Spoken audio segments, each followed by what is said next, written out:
మరి ఇక్కడ చాలామందికి మన స్కూల్కి సార్ చేసిన సహాయం చాలామందికి తెలియదు. సారు 2009 నుంచి కూడా ఈ పాఠశాలకి సహాయ సహకారాలు అందిస్తున్నారు. సారు ఫస్ట్ మీరందరూ 10th క్లాస్లో కానీ 9th క్లాస్లో కూర్చుంటున్న బెంచెస్, డ్యూయల్ డెస్క్ బెంచెస్ చూశారుగా అందరూ. దగ్గర 30 బెంచీలు మనకి ఇవ్వడం జరిగింది సేఫ్ హ్యాండ్ ఫౌండేషన్ ద్వారా. ఇవి ఆ తర్వాత దగ్గర ఒక 1000 నోట్బుక్స్ ఇచ్చారు సార్. 24 ఎస్టైల్స్ మన పాఠశాలకి ఇవ్వటం జరిగింది. 102 మంది విద్యార్థులకు షూస్ ఇచ్చారు. స్పోర్ట్స్ డ్రెస్ వచ్చింది, దాని కింద షూ ఉంటే ఇంకా బాగుంటుంది అనగానే సార్ ఇచ్చారు. మన పాఠశాలకి అలంకారంగా ఉన్న మన జిల్లా పరిషత్ ఉన్నత పాఠశాల బోర్డును కూడా సారే మనకు అందజేయడం జరిగింది. అదేవిధంగా మీకు బేసిక్ మ్యాథ్స్ బుక్స్ అవి కూడా సారే అందజేశారు. ఈరోజు అక్కడ సేఫ్ హ్యాండ్ ఫౌండేషన్ వారు నిర్వహించిన సేవా కార్యక్రమాలు ఫ్లెక్సీ పెట్టాను, చూసారా మీరంతా.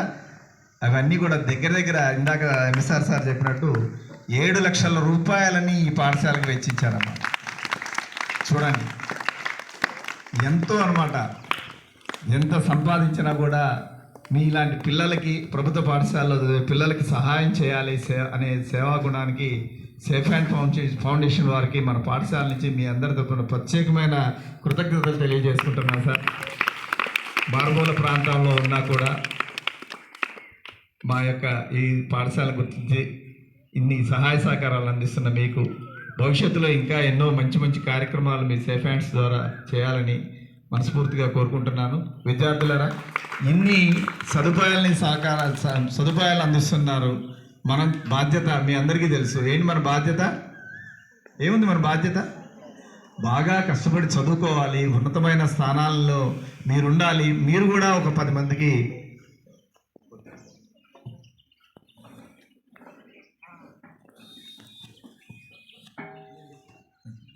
కాబట్టి మన వంతుగా మన సహాయ సహకారాలు ఏంటంటే వీటన్నిటిని ఉపయోగించుకొని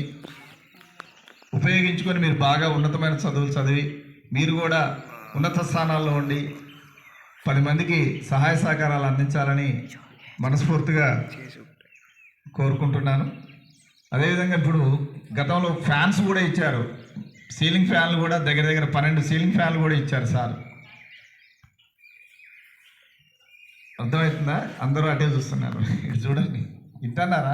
ఎప్పుడు కొద్దిగా మనకి గెస్ట్గా వచ్చినా, మన స్కూల్కి ఎవరు వచ్చినా ఏం చెప్పినా కొద్దిగా శ్రద్ధతో వినటం నేర్చుకోండి. అర్థమైందా? ఒక మంచి కార్యక్రమాన్ని నిర్వహించుకునేటప్పుడు మన ధ్యాస అంతా కూడా ఇక్కడ ఎవరు ఏం చెబుతున్నారు, అందరికీ ఇక్కడ ఉన్న వాళ్ళు డబ్బులు ఎక్కువ ఇస్తున్నారా? లేదు, సర్వీస్. వాళ్ళు ఎంతో కష్టపడి ఆ స్థాయికి ఎదిగారు. ఆ స్థాయికి ఎదిగే క్రమంలో ఎన్నో ఆటుపోట్లను ఎదుర్కొని రావటం వల్ల వాటన్నిటిని వాళ్ళ అనుభవాలుగా మీ అందరికీ అటువంటి జరగకూడదు, అటువంటి కష్టాలు మీరు పడకూడదనే ఉద్దేశంతోనే ఇవన్నీ ఇస్తున్నారు. అర్థమైందా? ఎందుకంటే మీరు బ్యాగ్ కొనుక్కోవాలంటే ఒక 500 రూపాయలు, ప్లేట్ కొనుక్కోవాలంటే 200 రూపాయలు, ఒక వాటర్ బాటిల్ కొనుక్కోవాలంటే 100 రూపాయలు, ఇలా ఎంతో ఖర్చు. ఒక్కొక్క మనిషికి దగ్గర మన పాఠశాల నుంచి 1000 రూపాయల వరకు నోట్బుక్స్ 10 నోట్బుక్స్ వచ్చినాయి. ఇలా ఒక్కొక్కరి విద్యార్థికి ఇప్పటికే ఈ వారం రోజులనే 1000 రూపాయలు బెనిఫిట్ జరిగింది. అర్థమవుతుందా? కాబట్టి వీటిని అన్నింటిని ఉపయోగించుకొని మీరందరూ కూడా మంచిగా ఎదగాలని, ఈ పాఠశాలకి మంచి పేరు తీసుకురావాలని మనస్ఫూర్తిగా కోరుకుంటున్నాం. సార్, ఈ సంవత్సరం కూడా మా పాఠశాల విద్యార్థులు 100% 10th క్లాస్ రిజల్ట్ సాధించారు సార్. అదేవిధంగా సతీష ఫౌండేషన్ ద్వారా సిరిచందన పాపకి శ్రీ చైతన్య కాలేజీలో వాళ్ళే 2 years చదివించడానికి ఆల్రెడీ కాలేజీలో జాయిన్ చేశారు. గురుకుల పాఠశాలలో కొంతమంది పిల్లలకి సీట్లు వచ్చాయి. 500కు పైగా మార్కులు 5 పిల్లలకు వచ్చేసారు 24 మందిలో. మిగతా వాళ్ళందరికీ కూడా 450 అబోవ్, ఎక్కువ మందికి 450 అబోవ్, 90% 450 అబోవ్ మార్క్స్ వచ్చి మంచి మార్కులతో వాళ్ళు మంచిగానే ఇప్పుడు ఇంటర్మీడియట్లో ఆల్మోస్ట్ అందరూ కూడా జాయిన్ అయ్యారు సార్. అదేవిధంగా మ్యాథ్స్ టాలెంట్ టెస్ట్లో కానీ, గేమ్స్లో కానీ అన్నింటిలో కూడా మండల, జిల్లా స్థాయిలో మా పిల్లలు మీరు ఏవైతే సహాయ సహకారం అందిస్తున్నారో వాటిని ఉపయోగించుకుంటూ కూడా ముందుకు వెళ్తున్నారు సార్. ఇలాంటి సహాయ సహకారాలు ముందు ముందు కూడా అందించాలని మనస్ఫూర్తిగా కోరుకుంటున్నాను సార్. Thank you sir.